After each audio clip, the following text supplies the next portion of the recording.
Hello, ladies and gentlemen. I hope I'm not too loud. Am I too loud? I think I'm just about right, just off the sheer dumb luck of it. It is Wednesday. It is hump day. Rained all day, settling out. It's gonna be sunny tomorrow. It's gonna be nice. Well, here anyway. Um,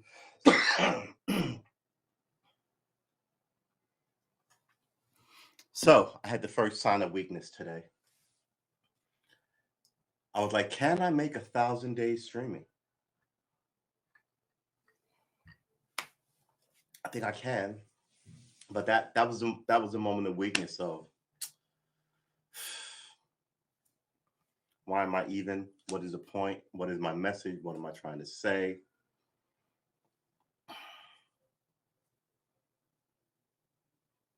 I would say my guitar playing as a new guitar player has hit a wall. I can't even say that. I learned like three fucking new chords today.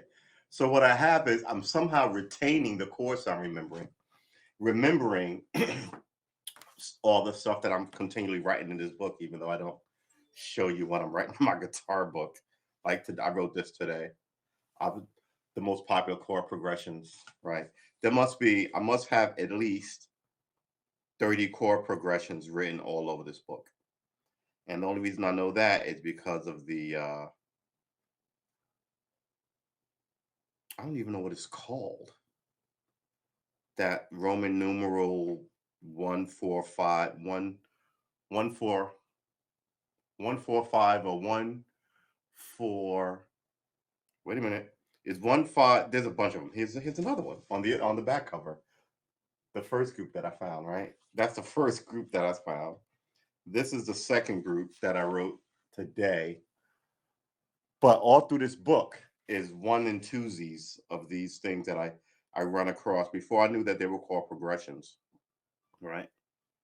I've written stuff in here that I don't get, and then I double back to and I might understand. Right. So I wrote it in here like because I only been doing this a little while. So I wrote it in, let's say I wrote it in January. I didn't know what it meant. Somewhere around like June, July, I'm like, oh, I get that. And then I flip back and I remember having written it down. And then that sparks all this. Well, I'm weird, right? But that sparks all this stuff in my head about how it comes back to me. Because I have to tell you, my memory, my memory is dead. It really is. All I'm running on here is honesty, loyalty, and fucking gumption. Because it definitely ain't. I still haven't fixed my guitar issue, my metronome issue rather, but I sort of got better at palm muting, which I kind of. I think I'm really gonna take a hard run at this guitar thing because I can do it all day. Literally, I've been doing it all day. I've been doing this since about 10. It's what 6:30, so I've been doing it all day, and it quiets the voices. um, yeah, the magic of it as I do this is like I'm just doing it. I always want to do it. I'm doing it now, and I don't feel that there's any pressure with doing it. And I can't even say I enjoy doing it because after I'm done it, I'm like I'm psyched that I have done it. But as I'm doing it, I'm just curious about it, which is weird. Hey, William, good to see you. What is the president's name? Man, oh man.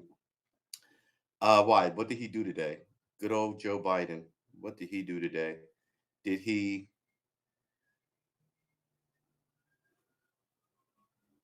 like I looked up yesterday because I was like I sort of got lazy and sort of forgot how to remember the notes on the guitar. So for the last 2 days, I've just been re-crunching that, and that's easier. So yeah, man, I feel like it's the weekend, and this is how I used to feel a long time ago. Like every day was a weekend. I was happy to meet people. I was happy to be out. Yeah, it was Monday, Tuesday, Wednesday. Yeah, I had to work, but I didn't stress it, right? And somewhere along the way,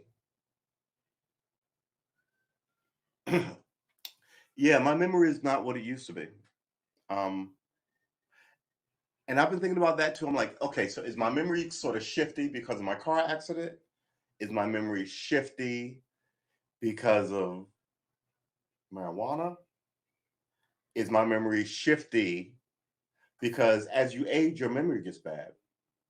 And or is it shifty that as you age, you get more memories and some stuff gets pulled out of your immediate deck, right?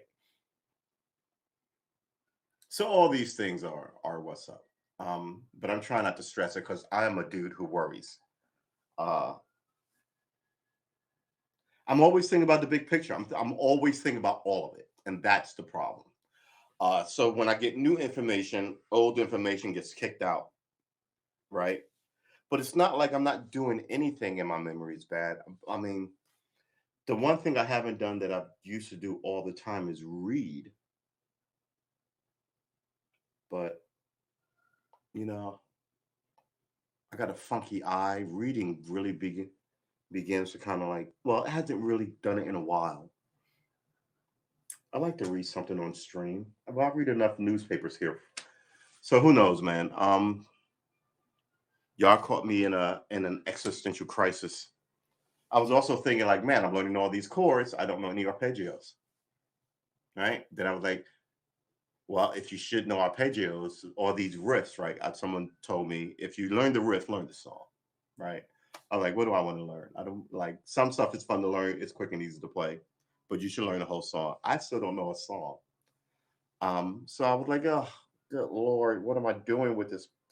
Like, and then, you know, here by myself, this is the thing that I tell people on this stream.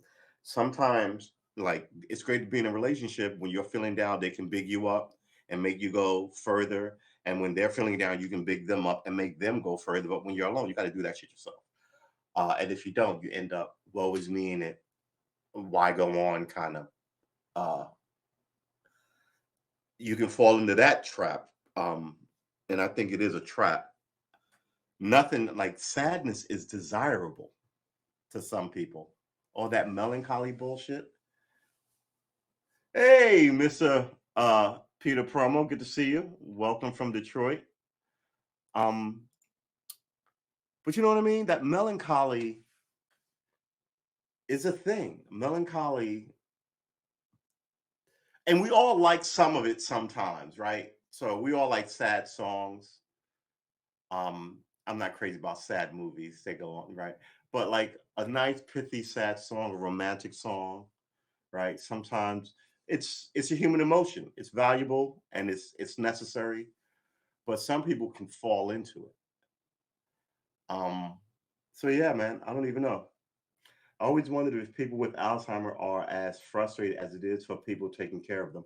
I, yeah, I thought about that. Well, not the people taking care of them part, but I thought about that. I was thinking about today. I was watching a video "Fade into You" by Maisie Starr, and in the video, it looks like they're at like giving a concert, um, not at a festival. It looks like it's at like a found like raise money kind of outdoor kind of because it's the stage setting that makes me think that it's not like a festival, uh, which is smaller than a concert, but it's bigger than like a band venue. And so she's singing it, and God's playing the guitar, and as they pan the crowd, there's some children um, who are in like those wheelchairs where you strap them down, and they just kind of like I don't even know what's called. Like they can't communicate with you, and I always wonder. I'm sure they can hear me in there, right? Like all these billionaires going to space. Fuck that. Why don't you build like a limb or that someone lost in a war that is just as good? Maybe that's where your image should be. Maybe you should come up with a communication device because her brain is in there, right? What does she want? What does she want to say? I don't even know, man. So yeah, I think about that kind of like weird hippie shit all the time. Um, and I always have to call it like I always after I say something like that, I always have to insult it and myself because otherwise people are just gonna call you like some giant tree hugging fruit or whatever. And you're just kind of like, I don't want to have perpetual fights about this, so I'll just kind of. But we're here, and we're not really having a moment. I'm feeling in a certain kind of way. Excuse me. Where's my phone? Here it is. When sunset? Sunset tomorrow will be at 6:28 p.m. It had to be 6:30 today. When was sunset today? Sunset was at 6:29 p.m. 6:29. Wow.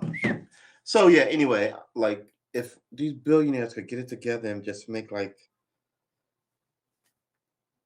a limb, right, for like people who lost an arm or a leg or used to play an instrument, and now they, you know, if you could make an eye for someone who lost their eyesight, I think that the things like mobility, if you could cure shit in the human animal, right, you need to do something about the spine, right? People break their backs, they can't walk anymore.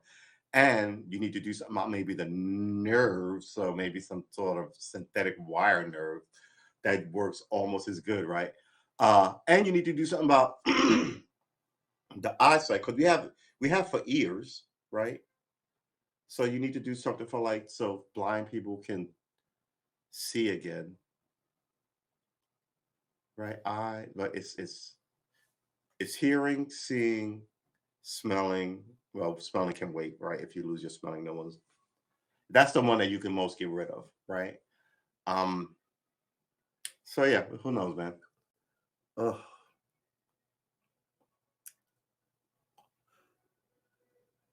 Maybe you get more pensive and reflective as you become an older warrior in the tribe, even if we can classify it as warriordom. Everybody in the tribe can't be a warrior, right? Some of those guys were washouts, but were they? They didn't throw everybody out of the tribe into the woods, did they?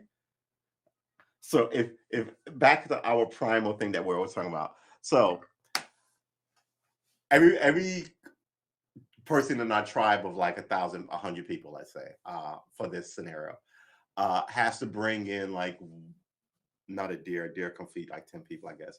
Has to bring in like a duck or some fish, and like you don't bring in anything. How far back are we going that they ban you because you're dead to society, or they come up with something else to do for you, right? Like if you're the prince's, not the prince, but like the king's, queen's kid, and you're a total like just knucklehead, maybe you can do something else. Which also prompts me to think about all those kids who were born like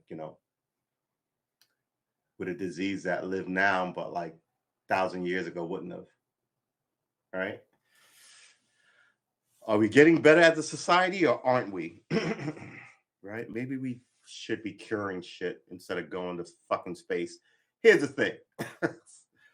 So, William Shatner, who I like, he's the first movie star I remember. His TV show was the first television show I ever saw, I ever remember seeing, was Star Trek and William Shatner. Um, and there was two episodes. One I've seen before, and one I can never ever spot again. But it might not have been that. It might have been another science fiction show that I'm thinking of. But the one that I definitely know was like this giant snot booger was in a cave eating people on Star Trek, and it's why I was like, because we didn't have a TV growing up till I was like, I'm gonna say 5, right? Just about the time I started going, not maybe 4, but I listened to the adults. I did what they did. Just about the time when I was beginning to go to preschool, Sesame Street came on, and we got a TV. And my sister had been teaching me to read. I'm telling you a lot about my early life, right? And so I was like, wow, TV. And I remember Sesame Street, and I remember Star Trek. So back to the original story here. Star Trek star William Shatner, who we were talking about earlier this week, not intent, but like Star Trek, the idea that it's behind paywalls, I really hate because it inspired people to want to be scientists and space people, right? Astronauts or mission control people. And everybody who works in space isn't, you know what I'm saying? But inspired all these people to want to, and now it's not. Now it's just a soap opera on CBS pay. I mean, it's just vile. You have a why? Ugh, it's just the worst. It really is just the worst. So in 10 or 15 years, you could have had a lot more wannabe. Remember when Law and Order was on television, a lot of people wanted to be lawyers, and a lot of Hispanic people, because of Jimmy Smits, went to law school. That's a good thing. That is a good thing. That is a fucking good thing. So if TV can has this effect, why is everything murder and killing and fucking? You know what I'm saying? Uh, so look, now he goes to space at a how old is he? So I mean, on a flying penis, and didn't Jeff Bezos just get back from space? Like literally like 3 weeks ago, a month ago. So the thing about that, which I think they missed the lead on, was look how often we can go up and down. With Jeff Bezos. We're awesome. We're amazing, right? It's going to take Musk another 4 months to get his shit together to go up again. We just went up. We came back down. We're going back up. That was the fat meat of the story, and they missed it. They went with William Shatner, and I was thinking, oh, Captain Kirk has seen better days, baby. Right? In my imagination, you went up uh in like the best. I guess that is the best shit we got, but like the best science fiction, like wizardry. You're like, wow, and you inspire. But when you go up like that, that's just sort of like it's such a letdown from what people can believe, and I just was like, mm, okay, I guess at this point, it's looking like rich dudes are doing a lot of it, and us poor folk are just sitting here chilling. But I think the magic of that show was inspiring people to people, inspiring children and older people who instantly got it, who were gonna go to school and like just get their high school degree like everybody else, but decide to stay on and become or people who were like, oh man, the closest thing to that is like the military. Maybe I joined the military, right? I mean, these are good things. These really are good things. I don't know. The people in charge have no vision. That's the problem.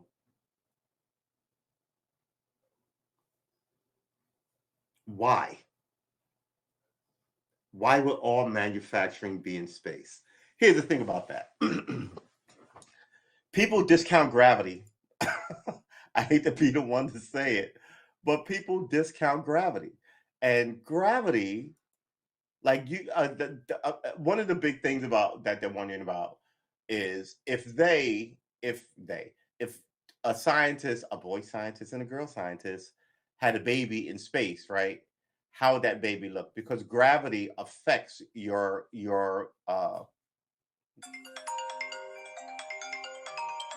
leave me alone. Uh Gravity affects gestation, right? If you go to Mars, the gravity is different. Would you be taller? Would you be shorter? You went to the moon, gravity is super light.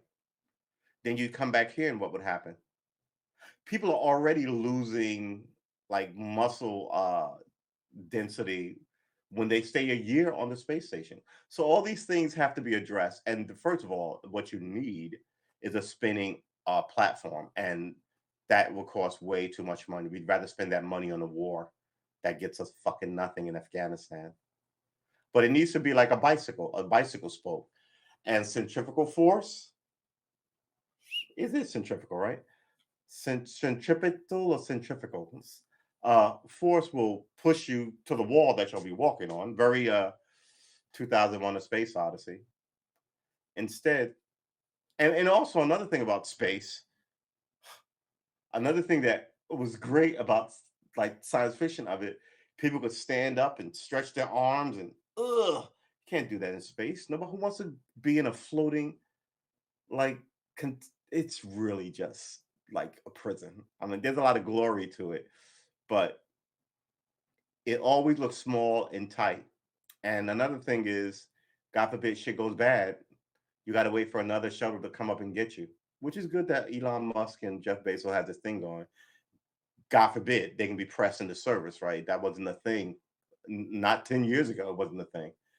Um, all polluting manufacturing, preserving the earth, my ass. That's another one of those pie in the sky dreams that they're telling you, right? Like the nuclear bomb was supposed to stop all war. So now the war is just, war is still good for us. We just won't use the nuclear bomb, right? If you made a law where all wars stopped with guns, okay, we won't use bullets. We're back to bow and arrows by treaty. You know what I'm saying? They're always saying one thing and doing another while wording it so they technically kept their word, but something else. Look, I was thinking about this today. The eviction moratorium, there's money, right? And it's sitting someplace. And the first thing I thought to myself was, first of all, money gains interest where no matter where it sits, right? Who's getting the interest on $1 trillion? You know how much hundreds of billions of dollars that is? The long so when you turn it over, do you turn it over with the interest as well? Because then they wouldn't want to hold on to it. They'd be like, "Well, there's nothing fucking in this for us." But there's a bank because once it came out of the treasury, the American treasury, your treasury, my treasury. Once it came out of the treasury, it was put into private hands. And what did they do with it? People are still being thrown out on the street. You got to fill out 9,000 pieces of paperwork, and you got to call a person and check this guy and that. They expect a certain amount of people to just drop out, right? And they do. They're statisticians, business people, right? They hire all these statisticians and lawyers to cover their asses, right? That's the holy triumvirate of like the corporate world. It's lawyers, it's statisticians, excuse me, and it's business people. What lies can I tell? When can I say? How can I make these numbers look good? How can I totally manipulate these numbers? And how can I totally like that whole Sackler thing? Everybody in America who isn't a millionaire is mad, and that's a lot of people. So this is another thing that countries have to watch their ass doing. You can only piss off the people so much before your ass is out. And no one ever thinks that America will have a coup or. And I was like, what are you talking about? We had two fucking wars, right? One started the place, and one was amongst ourselves. So we've assassinated, I want to say, four presidents. What Lincoln, Kennedy, Garfield, right? And oh, who's the other guy? Not Taft. Oh, who was? Oh, no, no, no, no, no, no, no. He was shot. Was Taft shot? Yeah, Taft. Well, man, see now I'm going down a rabbit hole. Uh, Presidential assassinations. I think it was Taft in the New York City railway station, right? No, we don't. Oh boy, we don't want attempts. We want what did what did Donald Trump say? I like war heroes who weren't caught. Okay, I like presidents who weren't assassinated. Okay, just kind of like the why? Yeah, Abraham Lincoln, Garfield, McKinley's who I missed, and John F. Kennedy. I'm 75%. No, McKinley was shot. Okay, when McKinley 4:07 p.m. Friday, September 6, 1901, just 120 years ago, Temple of Music in Buffalo, New York. All right, so I was right. What did I say about McKinley? What was McKinley? Hold it, not McKinley. I said Taft. He was the last one. Where was Taft? McKinley, Taft, Garfield,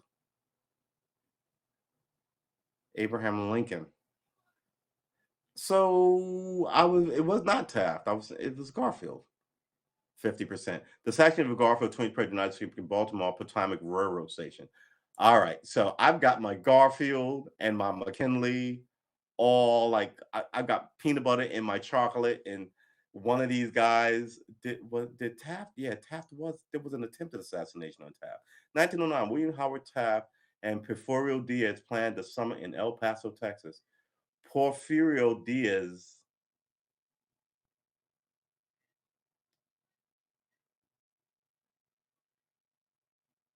He served 7 terms as president, a total of 31 years. Jesus Christmas.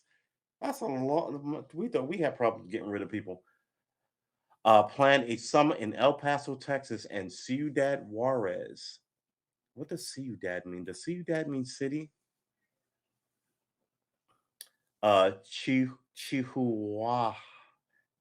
Chihuahua. Chihuahua. Oh, I guess after the dogs, the Free State of Chihuahua. The Free and Sovereign State of Chihuahua is one of 31 states which, along with Mexico City, comprise the 32 federal entities in Mexico. There's 32 states in Mexico. Okay. A historic first, I think Canada only has 7. Are we going to look up Canada? God damn it. I hate blurting shit out. Now I got to prove that I'm not nuts. Canada. 1, 2, 3, 4. No, I think it's 5. Canada. Did I say 7 or 5? 1, 2, 3, 4. Oh, what is this in Newfoundland? Is that Canada? I guess it is. 1, 2, 3, 4, 5, 6, 7, 8. Northern Territory, the Yukon, British Columbia, uh, Alberta, Saskatchewan, Manitoba, Ontario.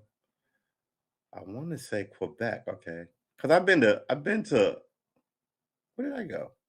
I think we went to Ontario. Or was it Quebec? I don't even know. I think it was Quebec. It's closer to New York. So 1, 2, 3, 4, 5, 6, 7, 8, 9. Was I right? Who goes up to the fucking Yukon in Canada?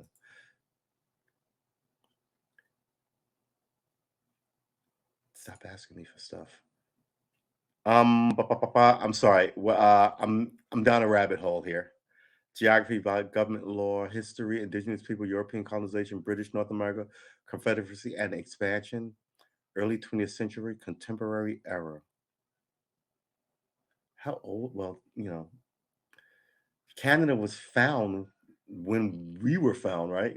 Like it's all the same kind of like exploring the planet kind of shit from Europe. Is a country in North America is 10 provinces and 3 territories. All right. I was wrong. Wow. They own Santa Claus land. That's fucking outrageous. We should go to war with the Canadians.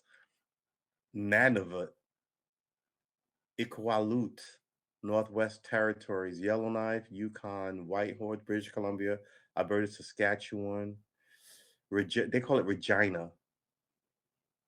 Edmonton, Alberta, British Columbia, Victoria's down here by, not Seattle, by Oregon. No, by Seattle. Alberta, Edmonton, Saskatchewan, Regina, Manitoba, Winnipeg is above Montana, right? Ontario shares the Great Lakes and it's next to New York. Quebec, no, you're right. New Brunswick, Connecticut is okay. Newfound and Labrador. I thought that was right. Wow, Nunavut. I thought this was just everybody's ice, but apparently not. It's Canada's. Don't touch my ice. Wow, Canada owns Santa Claus. That is some shit. All right, so Taft, Hammond was close friend and former Canada Vice President, who his business partner held.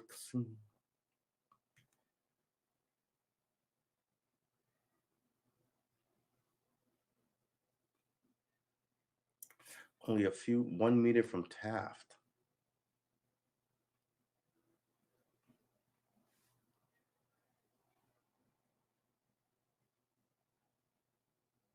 But the meeting focused attention on this territory and resulted in an assassination threat and other serious security concerns. The Texas Secret Service, 4,000 U.S. and Mexican troops, the U.S. Secret Service, the FBI, and the U.S. Marshals were all called to provide security. Wow. In addition, 250 private security detail led by Frederick Russell Burnham, DSO, was an American scout and world traveling adventurer. What happens when you have all the fucking money in the world? That's their version of the modern day billionaires who've got time and are now trying to shoot themselves into space. If this was 100 years ago, they'd all be fucking meddled war heroes and yet another global conflict with the, you know, denizens of darkest Africa, as they called it then. British South Africa Company and the British Army. Yeah, South Africa, British, the British. I just said that he's known for his service to the British South Africa Company, to a company, and to the British Army in colonial Africa. Yeah, I guess you know Africa, and for teaching woodcraft to Robert Baden-Powell in Rhodesia. Okay. So yeah, they muscled off forces to make sure there wasn't an assassination. And the dude tried anyway. Wow. That's spooky shit. I get yeah, wow. Okay.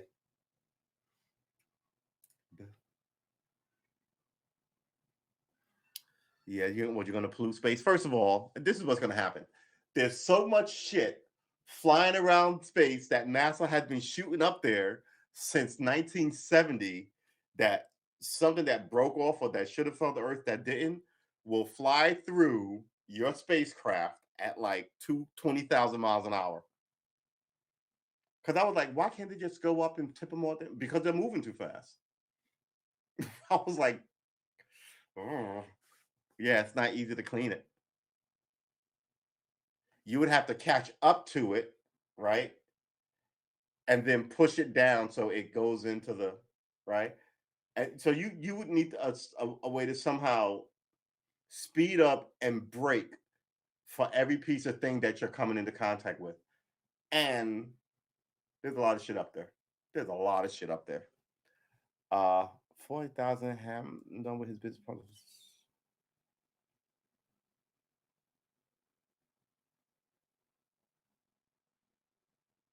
A concealed palm pistol. Yeah, good job. Wow. How much trash is in space? Let's just ask. How much, ooh, my timing, debris are, uh, you spell debris, is in space. Debris. Okay, I spelled the debris like brie cheese. Yeah, good job. Good job, me. Size. There are estimated to be over 128 million pieces of debris smaller than 1 centimeter.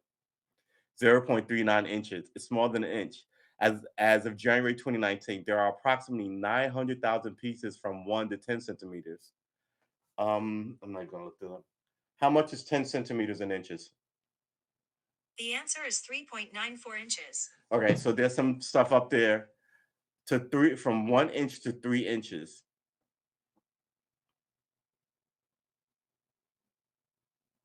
Large debris defined as 10 centimeters across or larger is 34,000. So anything 3 inches, it could be five, it could be a man, it's ridiculous. And this the little ones are bullets, essentially. How you gonna get that shit out of there? Oh, there's a freaking picture. How do you know this? This is our orbit. This is way out here is in our orbit.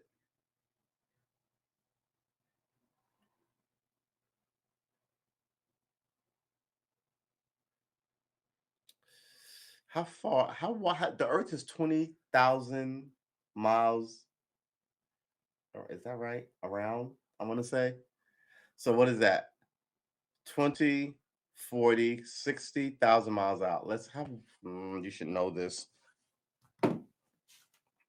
How many miles is the Earth's circumference? That's not good. Earth is only 24,860 miles. Okay, so I was only off by 4,000 miles. I. So let's this that's 24 around. So it would be 12 this way. So 12, let's say 24, 36. Yeah, three times. So you've got stuff floating at like 36,000 miles above your head, moving at these ridiculous like speeds. And it will punch a hole through like everything. And I'm like, okay, well, you could drop them in and have them burn up in the atmosphere. but it's space. So if one is going down and hits another one could just go back up, right? And one could just go left. It doesn't mean it's how do you clean up space? Dead spacecraft. In 1958, the United States launched Vanguard 1 into medium Earth orbit (MEO). As of October 2009, it and the look at this fucking thing, and the upper stage of its launch rocket were the oldest surviving artificial space objects still in orbit. It's been up there since 1958. In a catalog of known launches until July 2009, the Union of Concerned Scientists lists 902 operational satellites. There are 902 operational satellites sitting up there from a known population of 19,000 large objects and 30,000 objects launched. So of the 30,000, 19 are known. I guess others broke off, right? Uh, but 902 of them work. This thing is up there. That's outrageous. That's friggin' outrageous. See, and the best thing to happen was if this thing just fell, because then it would burn up in the atmosphere. Wow.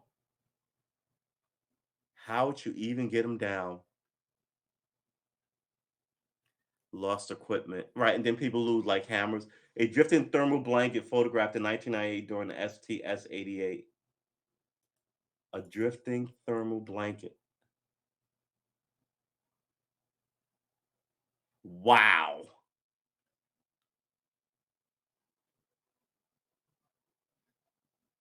More images can be found at NASA, other versions. What? The following pages, the following. This is why I hate, because it's hard to.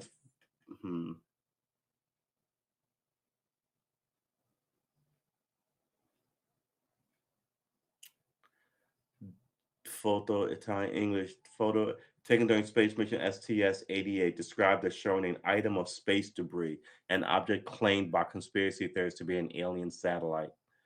Oh, okay.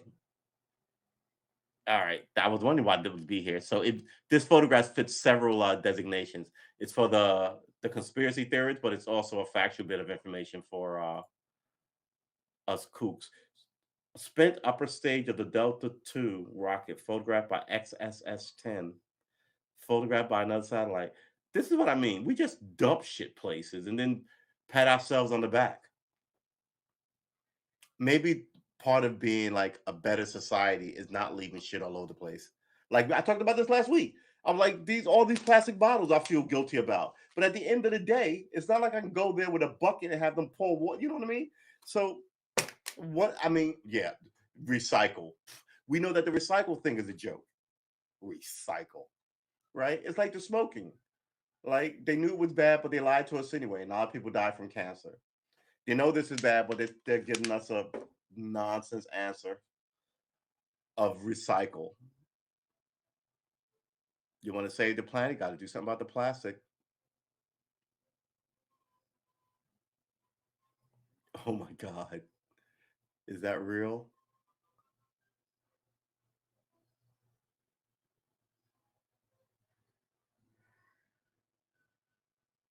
Wow. In December 2020, scientists confirmed that a previously detected near Earth object, this thing, oh my God, I don't even have you up. I'm sorry. No, I guess not. But if you have thermoses, maybe that's better. I just think that 7 billion people on the planet drinking bottled water might be a bad thing for the continuation of the species, right?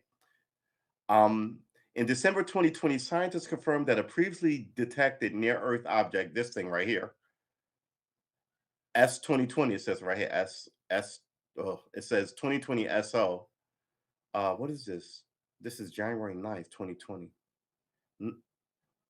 Is that January? No, this is the month. So this is a whole year, January to 2021. So it came by, it swung back in, it didn't fall into the orbit of the planet, and it just shot itself out and out into the cosmos? Wait, what just happened here? Was a rocket booster space and launched in 1966, orbiting Earth and the sun. Oh, it orbits us and the sun.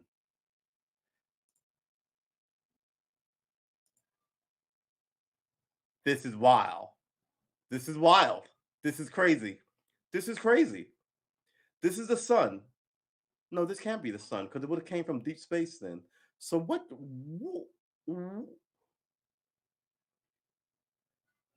So it swung. We shot it out there. It came back on us. Huh? That's amazing. Wait a minute. I'm confused. In a near-Earth object identified survey 2 century and rocket booster. Wow, they even have pictures of the thing that took the picture of the thing. So when this thing went to Mars, it took a picture of the junk from 1966. All right. What is it doing? As it approaches Earth's trajectory, indicates the geocentric orbital eccentricity will less than 1 by 15th of October 2020. And Andromeda became temporarily captured in our gravity. All right, but why is it back? I thought it was. This is a whole orbit.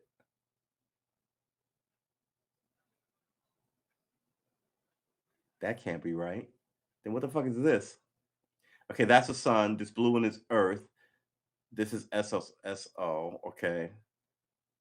This is the moon. Oh, I see what's going on here. All right. I was wondering. Okay. So apparently,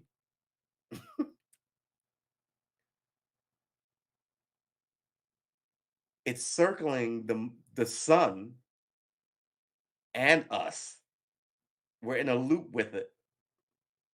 I wonder what happened in January and February of 2036, which is 15 years from now, it will again approach Earth. Huh. With a geocentric eccentricity less than 1, since the relative velocity will be small but will not be within Earth hill sphere. So two things are going to happen. This thing is either going to keep mucking around like that until it's taken up by something else and slams into like another planet, or burns up in something else's atmosphere, or it's going to escape the gravity well of us and the sun swinging around like this, and just get shot off into the great void. But that is some wild bullshit.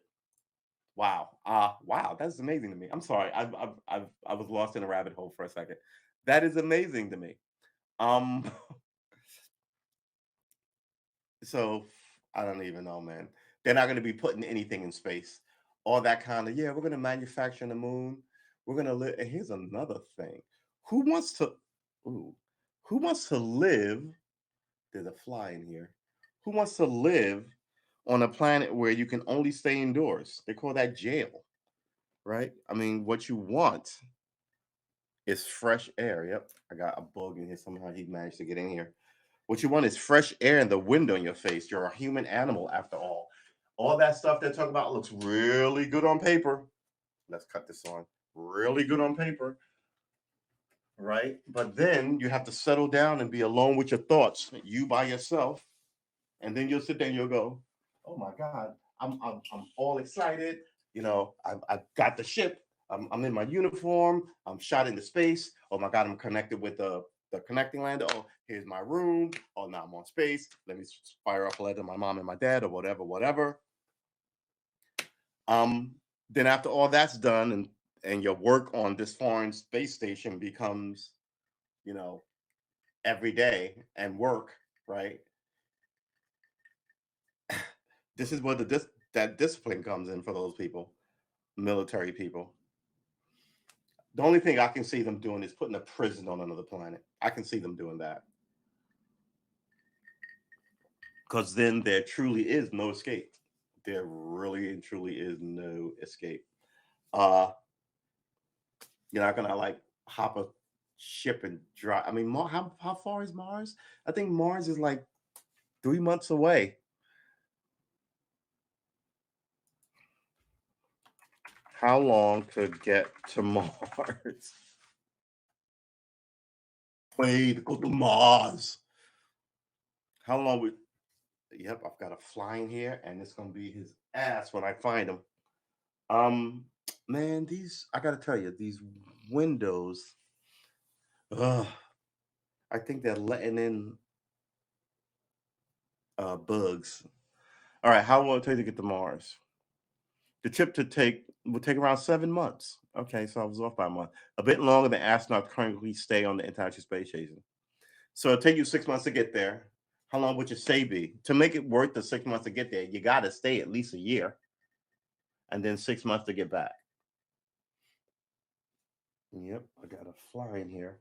6 months to get back. You'll be super hyped, super amped. You'll be a global, crazy, world loving star as long as you're like the first 10, 15 guys. By the time oh my goodness, by the time you're guy 300, it's just boring. How did this fly get in here? I wonder if I have that back room window open. Um, yeah, now I've got my eye on this. I'm tracking this creature in here. Uh, yeah, I think it's a screen. I think it's absolutely the screen. So anyway, you got to be there like a year and a half. I would say a year and a half, right? I would pay you good money to go there for a year and a half to do all the weird scientist shit, and then you'd come back and you'd be bigger than rock stars. I would make sure that you were bigger than rock stars. I would make sure that the rock stars knew that you were more important than them, and it would behoove them to treat you nicely. Yeah. Oof.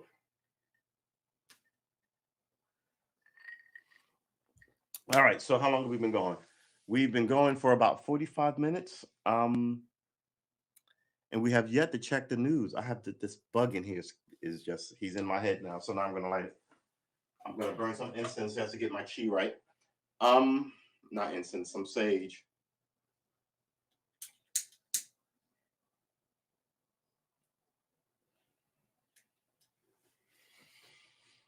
Ooh.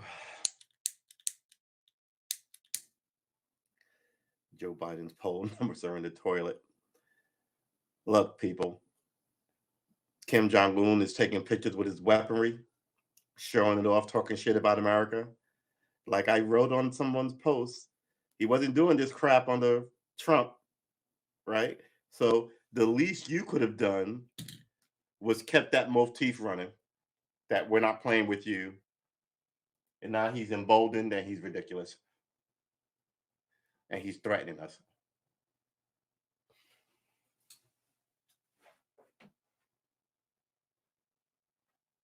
It is what it is. And what it is ridiculous. All right, so 7 months. All right. Does not take 7 years to get to Mars. So let's look up some of this. Getting a lot of political calls.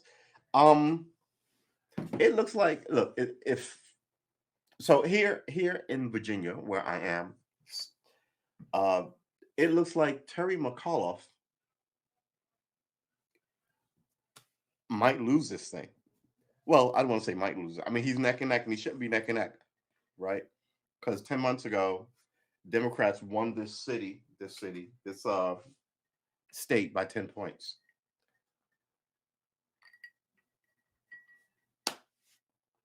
10 points. 10 months later, he's and he was governor before. I'm usually for the new guy because I'm sick of these career politicians. But Youngkin is just a fucking another corporate shill. I'm sick of the corporatists. I'm sick of the corporatists in the Democratic Party, and I'm sick of the corporatists in the Republican Party. I may change my leaning, my political affiliation.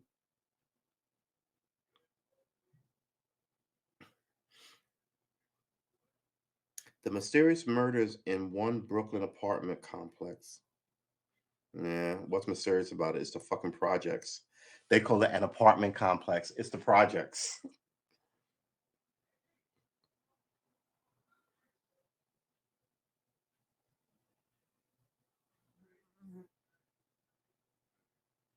Apartment complex. Let's see what we got here. Yeah, it's the projects. Um,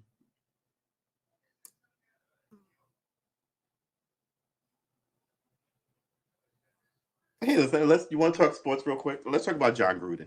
Here's the thing. You work in an arena where you are essentially the head guy to a whole bunch of black men. They're not teenage boys, they're not high school students, they're black dudes, right? Supposedly. Um, but not that they're supposedly black dudes, but supposedly college educated, right, level headed gentlemen in the NFL. But you've seen NFL players get completely fucking ridiculous, right? You've seen them murder off girlfriends and hit the coach and do shit, dumb shit like this that ends their career. Uh, why would those guys give you a pass on being kind of like a? I mean, they're all insensitive, right? So, but why is this thing in here? Um, I wonder if I left that back room open. Give me a second. I want to check the back window. How many lights are on in this house?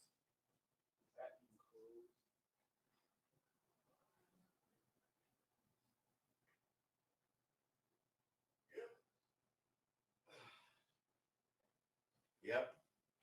What the problem here is, I need other things. Let's cut this on. Yeah. So I have a lot of light burning in here. I can cut some of this off. Do I want to cut this one off? Let's cut that one off.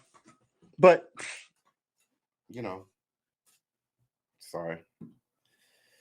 You're working with grown ass men. You can't do this and then be like, hey guys, I was just fucking around and I apologize for saying racist and bullshit. And I mean, America has too long a history for people to be like, ah, man, it's cool. I've been called nigger a lot. It's fine. Right? So I'm curious to know what he would have. I mean, other than how would he have stayed? How would he have stayed? And now it's a 10-year-old emails though. Come on, like I keep telling people, black people don't keep racism around, right? When it crops up, it's nonsense.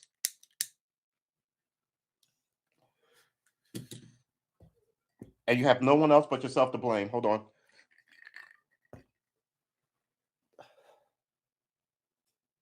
Yep. Uh, give me 1 second.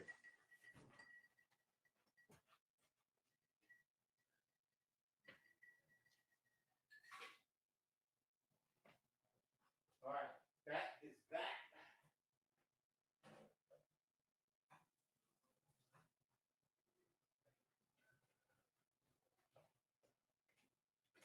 And that, my dear man, is how you do it. All right, so we got rid of our fly issue and our beverage, which is fine. I wasn't really sipping it anyway. Here's a couple of things if you want to attract bugs to kill. Uh, for some reason, they smell the sweetness on sodas and shit. So if you have one in your house and you put like a cup of soda or cinnamon or fruit, they'll gravitate to it. Then you can kill them in any way you want. You can hit them with a towel or spray them with a bug repellent or whatever. Put that over there for now. I just cannot have flying things in my arena. Like as soon as I see them, I don't even have to hear them going by my ear. I'm instantly like, ugh. Now I gotta track you down. Um, Another good thing is baiting them out. So you cut off all the rooms in the place, and you have a lamp somewhere where, because they'll track the light, then you can at least lock them out of a room and get some sleep without mosquitoes or whatever. If you have a fly or mosquito issue, these are old tricks that old hands come up with. But yeah, so and on top of this email thing, he's sending them back and forth to people, right? So who was his little cabal of knuckleheads? No, do I want to call them knuckleheads? Who was his cabal of people who were like, yeah, this is all fine, this is all good. Um, it's just not. I mean, he was making a lot. I don't know. I mean, does he get the comeback? Right? It's one thing to retire and then come back and be on TV and be a sports. Does he get to come back from this? They're trying to let Dog the Bounty Hunter come back from his racial nonsense. Paul McCartney calls Rolling Stones a blues cover band. Yeah, I said oh, the Rolling Stones phase out popular hit Brown Sugar, which is about a black girl, right? Because of in this. But hey, here's the thing. There's a ton of songs about blue-eyed girls, right? And that implies Nordic, not Nordic, European ancestry, right? Nordic heritage, right? It's a blue eyes are a recessive gene, um, right? So what are you gonna do? My whole thing is I don't care what song you sing. I want you to stop the violent morons and the racist asshats out in the world using the law against me. That's what I want. I don't care that you stop singing a fucking song. I said before, the civil rights movement is dead. Now it's just a political group, right? We need real changes, baby bubba. And we all know that the Rolling Stones started out singing like black blues. And they started out playing, um, the Beatles started out playing like a lot of covers, but their covers were not blues covers. Their covers were like black R&B, like Chuck Berry, right? Shake like Fats Domino, right? But on the other side of town, the Rolling Stones were playing like Muddy Waters and you know Lead Belly. Lead Belly's a little too late, I think. But Joe Johnson, they were playing that stuff. Django Reinhardt. So just because they're two popular bands from the same country doesn't mean they were playing the same shit. Just because they were around at the same time, it's like saying, "Oh wow, yeah, well,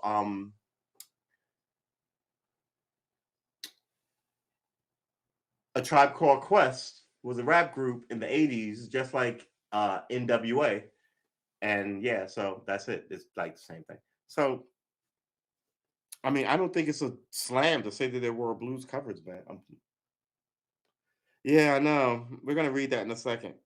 In the latest installment of friendly rivalry between two of the world's biggest music groups, sound like my music groups, bands, I would just call them, but okay, that's funny. World's biggest music groups, Beatles legend Paul McCartney has dubbed the Rolling Stones a blues cover. Did he dub them that? A blues cover band. Who wrote this? Jack Guy. What a name. Jack Guy. Like the top five names of random dudes that you write down on a list when you don't want anybody to know your name. It's Jack, it's John, uh, it's Dick, right? And Harry, I guess. Jack Guy says this has dubbed the Rolling Stone a blues cover band. I mean, Wild Horses, that's bluesy as fuck. McCartney, who is currently promoting a new book, made the comments in an interview with New Yorker's David Remmett, published Monday. I'm not sure I should say it, but they're a blues cover band, and that's sort of what the Stones are," said McCartney, adding, "I think our net was cast a bit wider than theirs." Yeah, he did pop music. This is the first time McCartney has made unfavorable. See, he's trying to start a war. Listen. These two people have been famous since they've been like in their early 20s, and they're from the same place. They're super big fish, not just in the world pond, but in their home country of England, right? They're both knighted. So I'm pretty sure they've known each other for 40 years. I'm pretty sure they know each other better than this journalist knows each of them. Um, and mind you, the drummer just died. So I'm pretty sure he's not throwing shade like, fuck Mick Jagger, I kick his ass. It's not a rap rivalry. So reading this, I'm just kind of like, should I read this with a sense of humor or is he being serious? And then we come down to the pose rule, right? The internet rule, pose rule, where you can't tell sarcasm when it's written in the written language. That is one of the most important pose rules you will ever hear. Not like one of the most important internet rules. Um, I'm let's look at pose. It's not pose rules. It's pose law. Get your shit together, man. Is it POE or PO? Pose law. is an adage of internet culture saying that without a clear indicator of the author's intent, every parody of an extreme view can be mistaken by some reader for a sincere expression of views of it's some readers for a sincere expression of the views being parodied. Yeah, it's really good because when I went, that's why you have to write LOL and har behind shit. Um, I'm not sure I should say it, but there's a blues cover band that's sort of what the songs are, said McCartney, adding, I think our net was cast a bit wider than theirs. This isn't the first time McCartney has made unfavorable comparison between his own former band and the Rolling Stones. In April 2020, interviewing with Howard Stern, he said the Beatles were better, quote unquote, better. Their stuff's rooted in the blues when they're writing. It has to do with the blues. Wherever we had a little more influence, he said. There's a lot of differences, but I love the Stones. But I'm with you. The Beatles were better. Rolling Stones lead singer. Yeah, the Beatles were better. The Beatles had at one time the Beatles had the number one, two, three, four, and five song in the country. No one's ever done that. At the same time, the top 10, five of those songs were the Beatles, and they were the top five. It wasn't like number one, three, seven, number four. It was one, two, three, four, and five. It's sort of impressive. And because they're a great pop. One is a blues band that's everybody likes, right? But one is the premier pop band. They make pop music, fucking good pop music, extraordinary pop music. But yeah, and they didn't last long. I think that how long was the Beatles around? I think they were only around for 10 years. Whereas the songs are still here. How long did the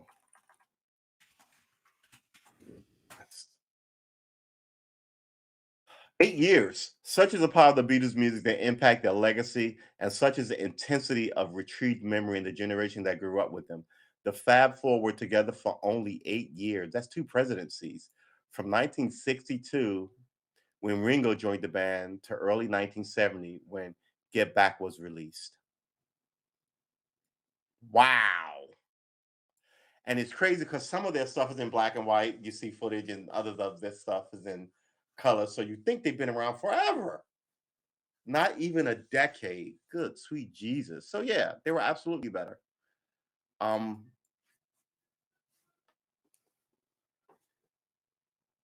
yeah, but at this point, does it really matter who caused the breakup? Right? It's been 50 years.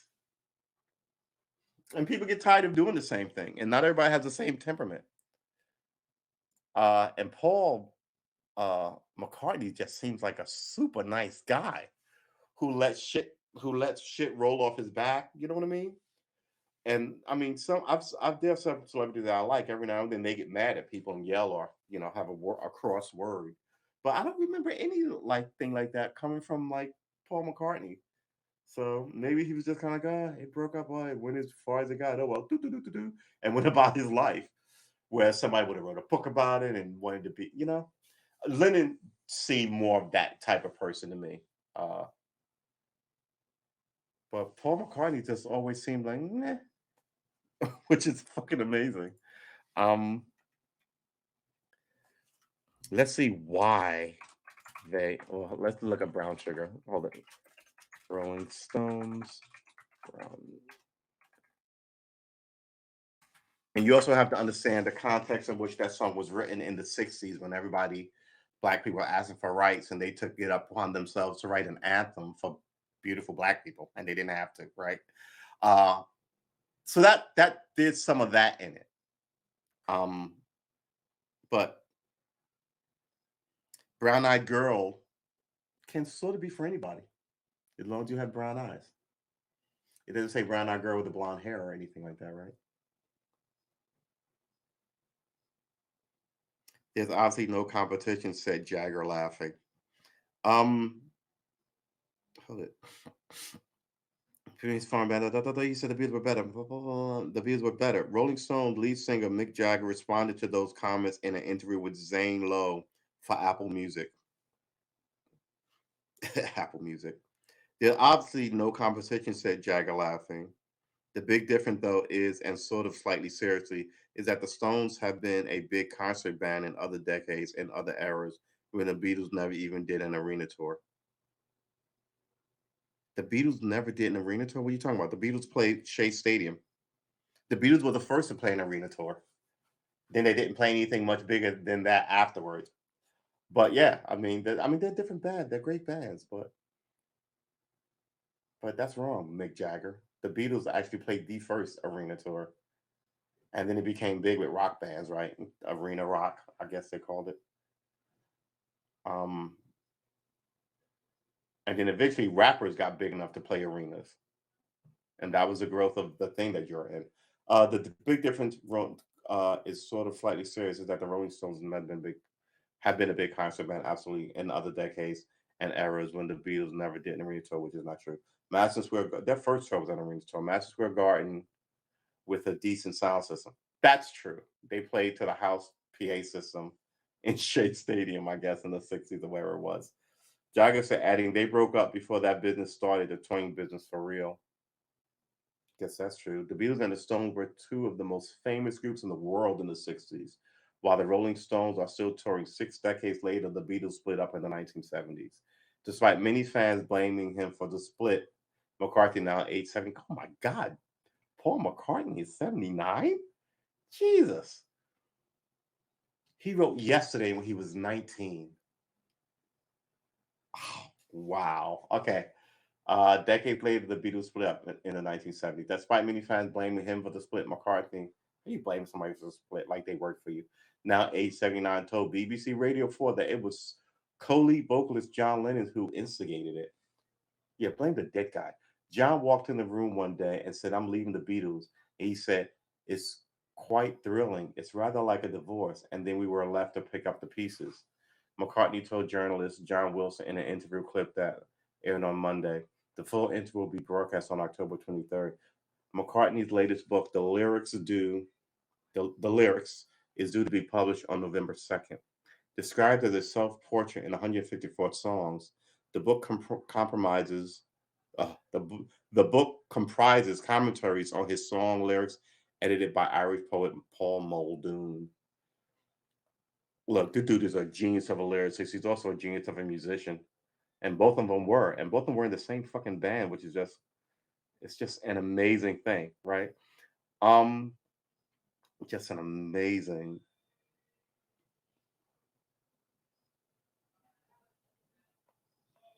Yeah. Uh, Paul McCartney. Yeah, I don't feel bad for reading that, but come on. But yeah, let's read the Rolling Stones and the brown sugar thing. Let's put this up.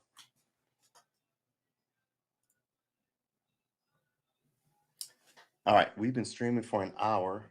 I'm thinking about making these shows an hour flat or an hour and a half flat. I don't know which way it should go. While we hit the news and get the current update, Rolling Stones retired classic song "Brown Sugar" following backlash. Ooh, there's a backlash.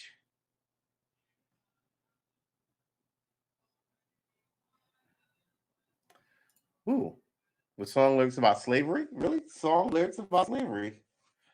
From live performances, Mick Jagger and Keith Richards say Tune is off their set list for now, but could someday come back. You're 90 years old. When is someday? Um, Rolling Stones dropped Brown Sugar from the concert set, saying that they fear 21st century fans won't grasp that the tune is about the horrors of slavery and not celebrating it. I don't even think I know the words. In an interview with Public last week in the Lost of Time, guitarist Keith Richards confirmed the song's status after reported notice is conspicuous absent from the group's current No Filter tour. You picked up that, huh? Richards said. The song out of rotation for now, but Richards and Mick Jagger said it's not been permanently canned. But how old are your fans? They would know this.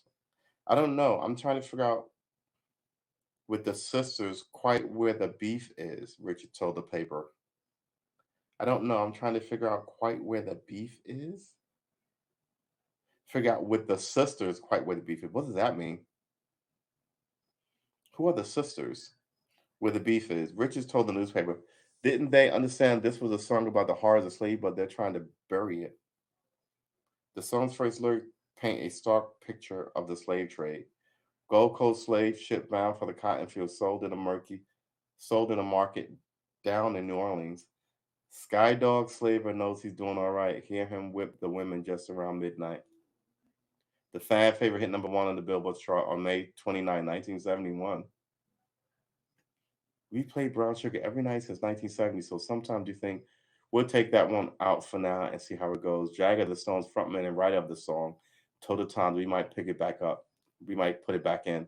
Daphne Brooke Richards, graduate studies at Yale University Department of African American Studies, counts herself as a longtime Rolling Stones fan, but said the fetishizing of black women in Brown Sugar and of Puerto Rican women in Miss You, another song, has always troubled her.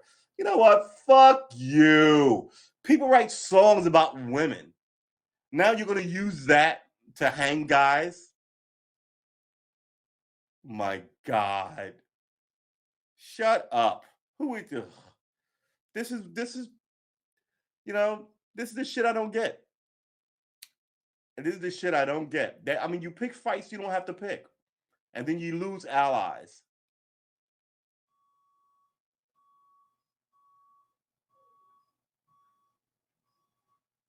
Do you guys hear that? It's the most popular song about the systemic rape of black women in slavery and celebrating the anthem of this unspeakable crime, said Brooks, author of She's an Idiot. Liner notes for the revolution, the intellectual life of black feminists. Sound. Yeah, yeah. You know what? She's got her foot in both worlds. All of a sudden you're a black nationalist and you're this, yeah, no. I maintain that there are no feminists in the black movement because we're all in the same fucking boat and we all do the same shit. Right? She sounds like another academic about the image of black women in music. So this is a good movement. So this is a good move. Says one person. All right. The inspiration for Brown Sugar has been alternately assigned to one of two singers who have been affiliated with Jagger, Claudia Lanier or Marsha Hunt, the inspiration for the song. When he wrote it, it didn't seem to me that he was that one. He was the one. He was the slave owner. It wasn't his point of view, Lenard told NBC News on Wednesday. I don't think he was celebrating slavery at all. If anything, he was celebrating having a sexual encounter with somebody, like, woohoo, he scored.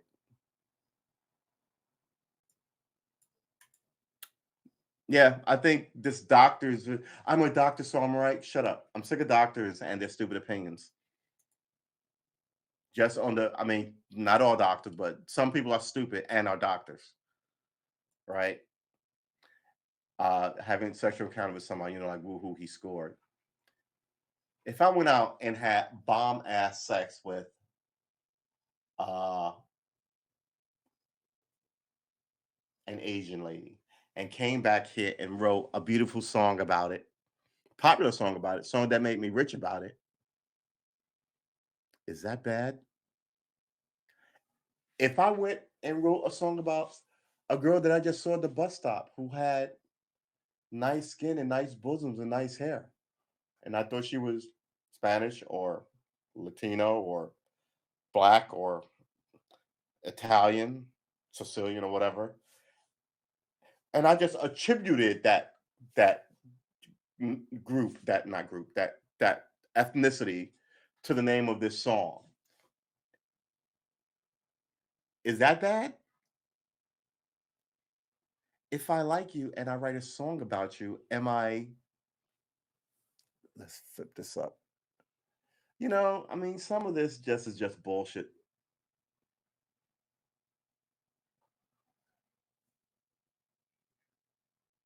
As a music fan, Lenore, a member of the Ikettes, who backed up Ike and Tina Turner, said she's sorry to hear the song has been dropped, even temporarily.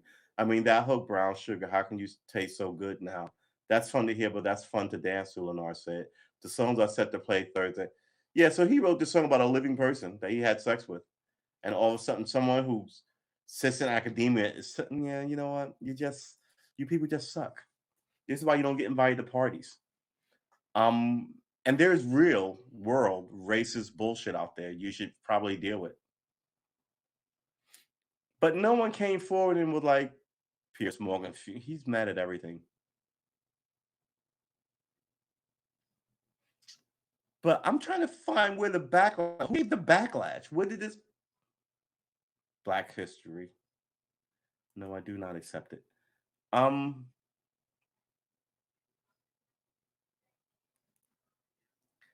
Sugar is a dirty song about slavery and sex, and I love it. Who wrote this?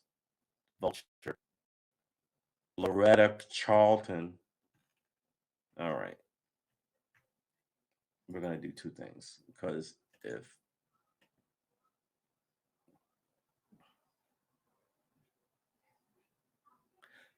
tags, Brown Sugar, Sticky Fingers, Rolling Stone music, Sticky Fingers, okay. An early version of this article misquoted the lyrics, hear him with the woman just around midnight. The correct lyric is hear him whip the woman just around midnight. I did not know that was the lyric. I got to tell you. Who wrote this? Photo on Amazon. The Rolling Stone. Oh, I just looked that up. Sharetta Carlton. All right. Is gross, sexist, and stunningly offensive toward Black women. Some of the lyrics: Gold Coast slave ship bound for the cotton field, so the market down New Orleans. Scarred old slaver knows he's doing all right. Hear him up with the woman just for a minute. So bad that the market changed the show. Are so bad that Mick Jagger changes them during the show. Wait, if you're gonna why are you changing the lyrics? This okay, that right there totally changed my perception of it. I don't think I even never ever knew the lyrics, but I know the song. It's not the first time he censored the song. It was well, I guess it's hard. I mean, how old were you when you wrote it? Right? Look, the rapper right now who's 20 writing songs about pussy and all this shit. When it's time for him to do the Time Life concerts on PBS in 50 years, is he still going to be singing those same lyrics, or will they have long since changed? This whole thing is weird to me. It was originally titled Black Pussy. Jagger, during a rare moment of clear-headedness in 1969, decided that was too nitty-gritty and nixed it. Everything else, the misogyny, the racism, the sexism, the reference to drugs and cunnilingus would stay. Since then, it's been called one of the nastiest, most controversial and racist songs of all time. Really? I've never heard this, and I like to hear shit. To help migrate some of the to mitigate some of the criticism, the Rolling Stones often emphasized how quickly the song was written, as its dirty, offensive nature was an accident or an act of subconscious mind. Okay, all right. I can't even read any more of this. Yeah. Let's flip this. Brown Eyed Girl. Hey, where did we go? Days when the rains came.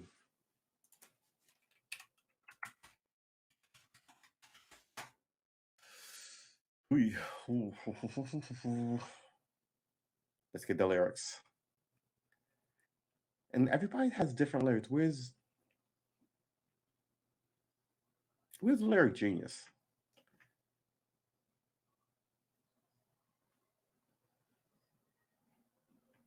All right. Sorry.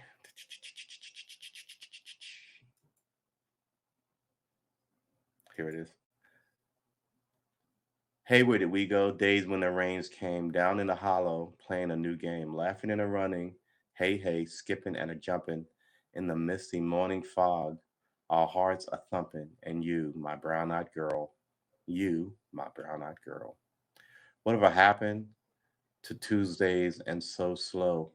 Going down the old mine with a transistor radio, standing in the sunlight laughing, hiding behind a rainbow's wall, sipping and a sliding all along the waterfall with you, my brown eyed girl. You, my brown eyed girl.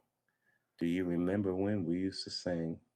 Sha-la-la-la, which you don't get a lot of. That's a big thing from the 50s. Sha-la-la-la-la-la-la-la-la-la-ti-da. Just like that. So hard to find my way now that I'm all on my own. I saw you just the other day. Ma, how you have grown. Cast my memory back there, Lord. Sometimes I'm overcome thinking about making love in the green grass behind the stadium with you, my brown eyed girl. Such a great fucking song. Brown Eyed Girl by Van Morrison appears on his first solo studio album, Blowing Your Mind, 1967. The song was originally titled Brown Skin Girl.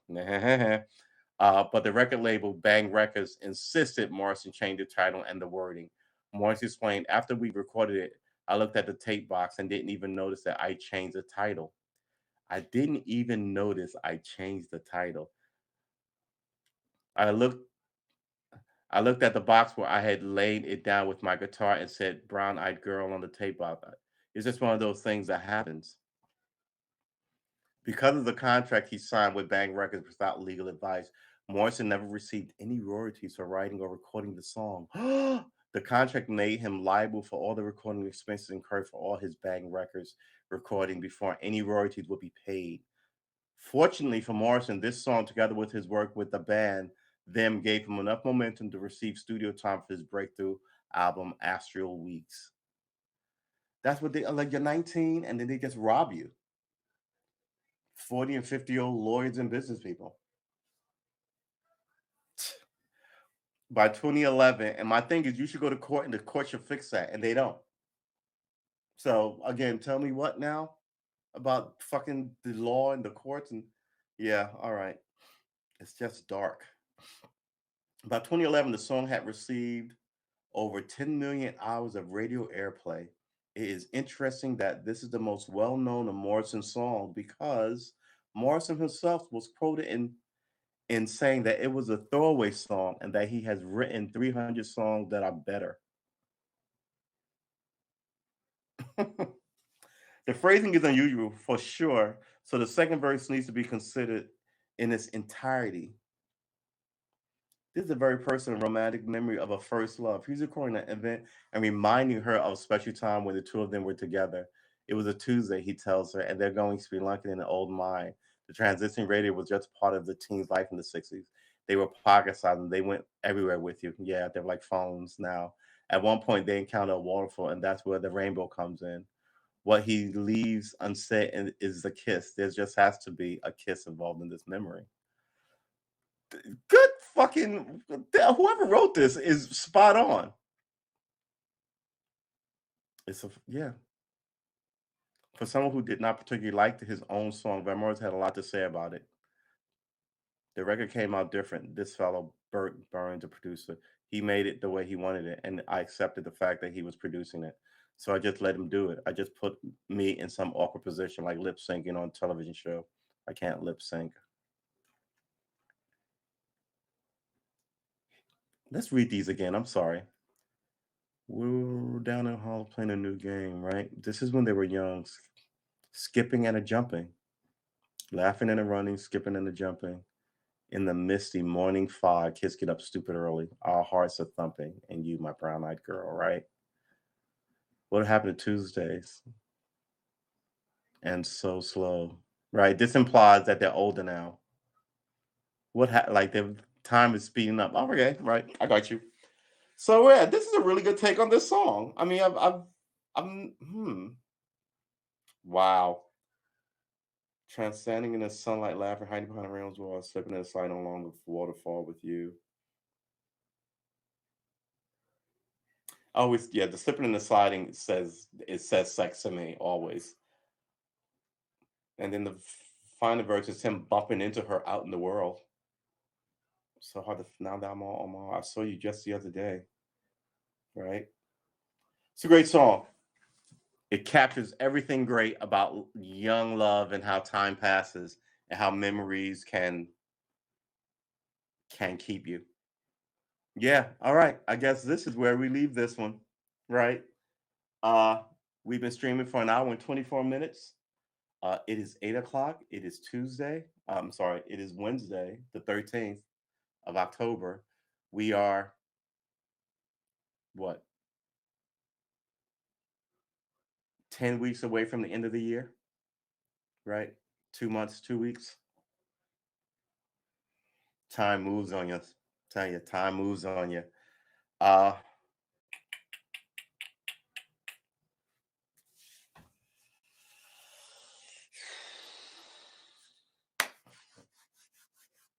don't um don't get discouraged. Life is weird.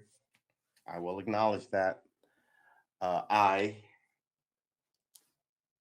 a self-expressed weirdo, am now looking for other people to just fucking do it. You know, do the thing. I'm not saying quit your job. I'm not, but I'm saying If you want to sing and you carry a tune, you can do all that shit on your cell phone now.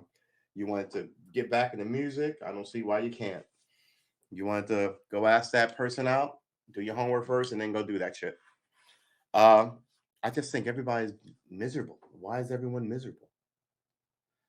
I don't think it's organic. I think the society makes it hard to fucking live and makes people mad. But since most people are good and decent, they won't go like I'm going. God dang it, this country, this leadership, this whatever, right? The president is in a bad way. And one of his allies, let's call it, this party versus that party, Terry McAuliffe is trying to win here in Virginia. And I like to vote for the new guy, but I don't want to vote for corporatists. Glenn Youngkin here is a corporatist. But Terry McAuliffe should just be done. Go away. And I think I get to feel that just like Hillary Clinton pushed people out so she could run for president, I feel like there's a lot of that going on. Less people that we want to be there are there because of this old oligarch has sealed. Essentially, they've hacked the election system, so it's always ever them and no one else. And they're all lawyers and corporatists at war amongst themselves while shit falls apart out here. So, I mean, what are you going to do? You got to know who's causing you problems and, you know, subvert it. And how did I subvert it other than just complaining because I can't do anything about it? It's not like I can remove them from office, right? I can only vote against them. Then I got and get half the country or the state or the city or whoever to vote with me, right? But instead of being crazy, what I can do is play guitar and try and get to the next step without having a stroke or a heart attack or because these people make it crazy. You know what I'm saying?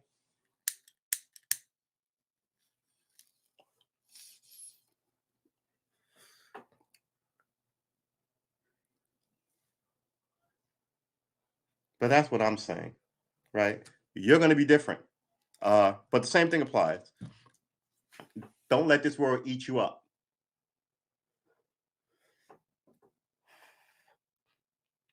That's what I'm saying, right? And it will.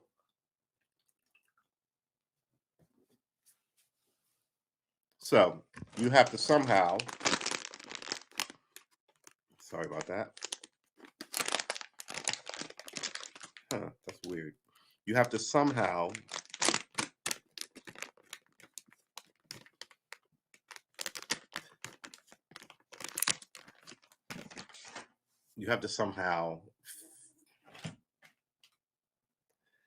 figure it out. And by figuring it out, I think it begins with looking inward, where your head was if you love rock music when you were a teenager, because you were a long-haired rocker. Revisit some of that music. You know, maybe it starts with just remembering the good days regularly before you then go, I was a good mechanic. Maybe I'll start filling with my car again. I was a good this man. You know, you can buy one of those old fucking cars for like $200 now. I don't know about the mechanic pieces of it, but you know, whatever it was, if you sang back then, you were in a band back then. I'm saying back then because I'm assuming you're, a little older. But if you're 19, why not start the band now? Right? So yeah, this is where we sort of slide the show to a slow end. I wish you well. Uh, as long as you wish others well, if you're out here causing havoc, I'm not wishing you well. Uh, please like and subscribe. We're here every day. Um, Truest Armor on YouTube, True Armor here on Haps, Karma Armor on Twitch and Twitter. Uh, like and subscribe. Come back. We're here every day at 6:30. We'll be back tomorrow at 6:30. Uh, Tomorrow's Thursday. Be getting primed for the weekend. Have something. I'd say it on this show all the time. Have something primed for your weekend, right? Your weekend shouldn't just be a respite from work. Your weekend, you should always be doing something for yourself, for your family. Hike, cook, gather together, watch a movie, right? I mean, and not just for the little kids. Like teenagers need this shit too. They need to know what connection to people is. Yeah, I think that's it. All right,